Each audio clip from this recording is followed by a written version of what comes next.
Hi everyone, Simply Strength. In today's video I thought I'd do an unscripted, unplugged commentary almost on a topic that's quite important to me, and I also think it's really important for success and self-development. It's about finding your purpose in life and recognizing the value of a positive work ethic. I've spoken before in other videos about the value of passion and hard work, but I'm currently reading a superb book by Robert Greene called Mastery, and I highly recommend it to all of you out there. I'll be doing a complete book review for this channel in due course. Although I am reading several books at the moment, I've probably got about 4 on the go. It's too many really, but I'll aim to get it done as soon as possible, and I'm sure that you will all find a lot of value in that book, so do pick it up. Anyhow, it's caused me to reminisce slightly about years gone by and how I've got to where I am at this moment, and also where the road will take me next. In my years at primary school, that I do remember quite vaguely, seeing as it was 20 years ago, I do remember them with a lot of disdain, purely, for a number of different reasons. I would say that I was a good student and had a passion for science, history, nature, archaeology. I was into paleontology at one point as well, natural history as well. And having these passions and, this thirst for knowledge of different areas that seemed to be quite, advanced for my age. I was probably around 7, 8, 9 at that time. It made me very unpopular with a lot of other kids at the school in my year, and I was often bullied for that. And very early on as well, I used to love writing stories, like creative writing type stuff that wasn't at all related to the curriculum, but I just did it in my spare time for fun. And I remember distinctly the head teacher praising me for my work, and she would ask to actually read my creations. And I do remember this very clearly. It's one of the main things that I do remember from that early on in my life. What I do remember most clearly is the passion I had for it. No one was telling me to do it. I was just, I was reading other books at the time and just thought, I can come up with something of my own. Eventually, though, I did fall out of love with it. And aside from some work we did in English at high school, English being the highest grades, I did English and English literature at GCSE, and those were the highest grades that I did get. Although I underachieved massively because, as I was going to say, I fell out of love with the whole curriculum and school and everything around about year 9 of the 3rd year of high school. And I haven't tried to write any creative fiction until very, very recently, and the passion's been reignited, which is good. I'm happy to say that. I guess my point is that without having a burning desire or a passion for something, an enthusiasm, it is impossible to really succeed or invest all of your resources and cognitive faculties. I'd always been a high-achieving student at school, especially during the first 2 years of high school. I think I got A's in every subject in my report for those 2 years, and by the 3rd year, this started to plummet considerably. I grew very disillusioned with the whole thing, the production factory that is school, and having to do things their way, I guess. I didn't really have any choice over what was being done. I think this came to a head in year 10 when we got to choose some of our subjects. And I was very interested in history and always have been, but the history was, I think, medieval, and it was farming methods and things like that in 1700s, 1800s, Industrial Revolution in Great Britain. And for a long time I'd wanted to do sort of more military type stuff, military history, and it wasn't until A-level history, 6th form, that we actually did the Cold War and I'm massively interested in the Cold War.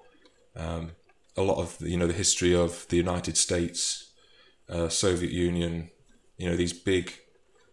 I'm not saying that the Industrial Revolution didn't change the world; it did, but more, things that are more within the last century that I was really interested in.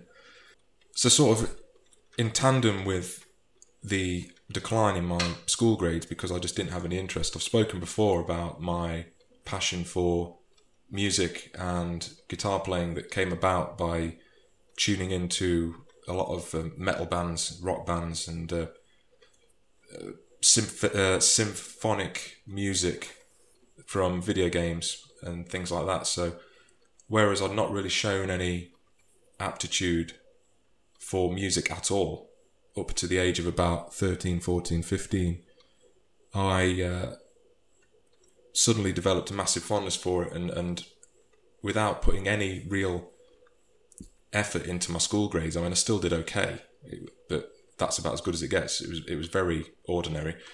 I massively underachieved with my final grades. I absolutely smashed the guitar, so I went out and managed to earn enough pocket money to pick up a starter kit. My very first instrument, I think it was like a Squier Stratocaster with like a 10-watt amp, and literally just embedded myself in it. It was like just absolutely a burning desire to learn as much as I could and get lessons and really just put all of my energies and creative faculties into it. So it was just absorbing lessons online, articles, tablature, learning music theory. I'd stay behind after school at sixth form when I chose my subjects there. And I would do an extra 2 hours in the music room with the music teacher and a few other students just to learn about the theoretical structure of chords and how music is, the theory behind it. And that was just for my own real development. So my point is, if the passion's there, it's very easy to develop yourself and get better at whatever field that you choose to invest yourself in. I mean, I was always in sort of group 1 or group 2 for maths, and I detested maths, partly because of the teacher, but I'm sure she was a good human being, but I just didn't resonate with me at all. Not until I then took up my university education after a period away in full-time work. I actually came back and did a science degree. And maths obviously is an integral part of science. You have to have, some mathematical knowledge. So it's a case of, when I saw that there was a purpose for it, the algebraic formulas and, integers and things like that, it's very, very much easier to use it and apply it, and much easier to take in, and my brain internalized it a lot easier when I approached it on my terms with my own sort of creative drive. So I'd get books out of the library and just teach it myself. And I think there's a lot to be said for that sort of autodidactism. So yes, and when I took up the science degree, it was on my terms again. I decided that I'd had enough of the job I was doing full time, and I'd always had an interest in the sciences, but it just lain dormant for a long time, and I came back to it, and that's the sort of road that I've gone down, and I'm always trying to learn more. And the thing is, the more you learn about a subject, the more aware you get of how little you know, and that's a really humbling thought, but it doesn't dry up the ambition or desire to actually take things forward and just continue to get as good as you can.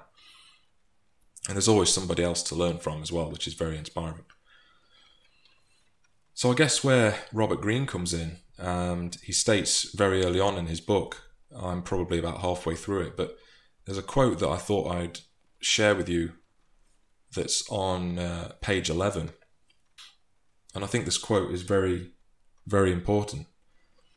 He says, "The basic elements of this story are repeated in the lives of all of the great masters in history, a youthful passion or predilection, a chance encounter that allows them to discover how to apply it, an apprenticeship in which they come alive with energy and focus.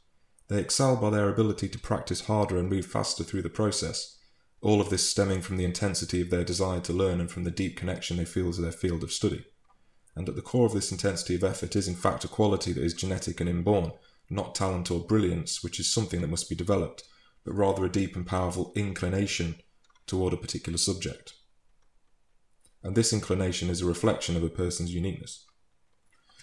So, where that links into my own experience is that I live with a roommate who his attitude is to do the bare minimum.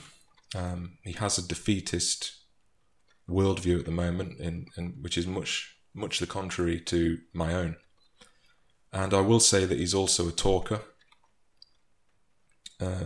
He's lazy and not found the inclination that I've just been talking about from my own experiences and from Robert Greene's assertions.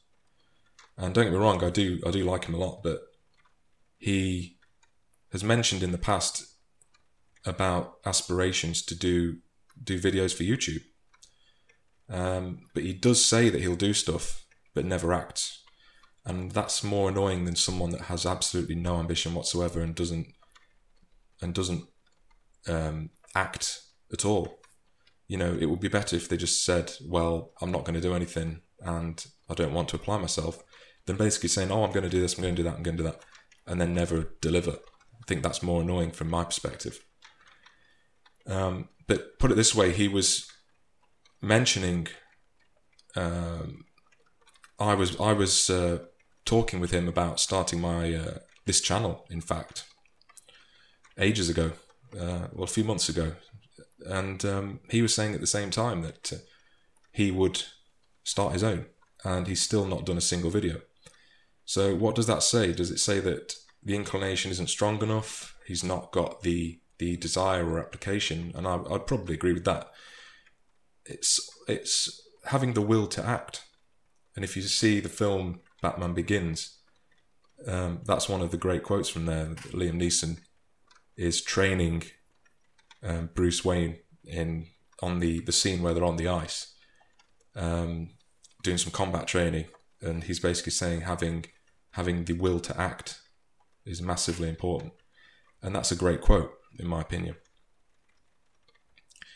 So he needs to find the inclination, and I'm sure that when he does find that inclination and finds the passion, then he will be spurred into action like a phoenix rising from the ashes. But until that time, it's very saddening to watch him just sort of languishing in a rut. And I'd like to say that I was in that position once before as well, but I've always had a strong work ethic, and I don't know if that's a genetic thing. Certainly George Carlin said that it was a genetic. He believed that hard work was genetic. But I think there's more to it than that. I think it's about having an awareness of your desires and what you want to achieve from life.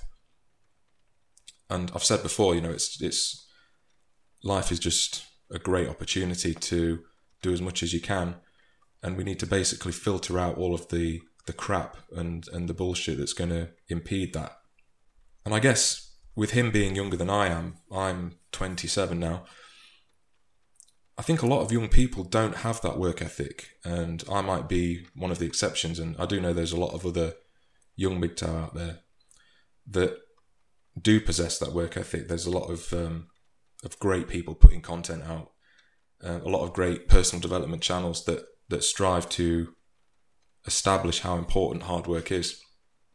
And I think those of you out there who've viewed Bill Burr's stand-up comedy, one of the great monologues that he does, where he talks about how a lot of the girlfriends he had couldn't understand why he had to keep going out and doing stand-up and, busting his ass to try and get to where he wanted to be, because he was saying, well, your 20s are where you have to really, really smash it in terms of the amount of effort you put into building your life and building your career. And he's absolutely right on that. And I'm sure most of you out there will completely understand. For example, you a lot of people now more than ever are doing degrees, and I know so many that graduate and then they struggle to find work in the field that they've chosen because they don't want to do internships. Now, I've done 1 or 2 internships, free, unpaid, purely to increase my skill set and develop contacts, networks. And I know a lot of young people don't have that work ethic. A good friend of mine, who I'd networked with before, actually got me sorted with one of these internships. And he told me that only 2 or 3 other people had interviewed for it. And I just couldn't understand why, when the internships are what add value and add skills to you as a person. Obviously, I know that certain people can't afford it and can't afford to work for nothing, but I had to just make it happen to be able to get to where I am at the moment. So it's about having that thirst and having the hunger, and you know, you've got to be aware, a lot of you out there, that 99% of the other people vying for your dream job, or you know, whatever your goal is in terms of setting up a business, or you know, whatever path, a lot of people, the majority, will not want to put in that extra work, go the extra mile. So that's all. You can either view that as reassuring, or you know, what does it say about us as a species? Ultimately, I think the final point is that we as men especially are meant to pursue hobbies and passions. And I think from my own life so far, that feeling of achievement, of actually accomplishing something, is better than anything else in life, you know, even sex, or you know, anything else, any sort of short-term high that you can think of. Attaining something, attaining success is the ultimate drug, I think, and it's greatly rewarding, and as I'm sure a lot of you will attest to. So that's my thought for the day. Thank you as always for listening, and I'd just like to give a shout out to a new MGTOW channel that I've just tuned into, Heartburn, and I'll include the link in the description box. Watched a couple of his videos the other day. Speaks from the heart, speaks a lot of sense. He's got some really good messages and thoughts for young MGTOW, who are, you know, 30 years and below. That video, I did share it the other day. Superb video, lots of great advice there, and do check him out. He's got a great channel. So yeah, as always, thanks for listening, guys, and until next time, I'll see you later. Take care.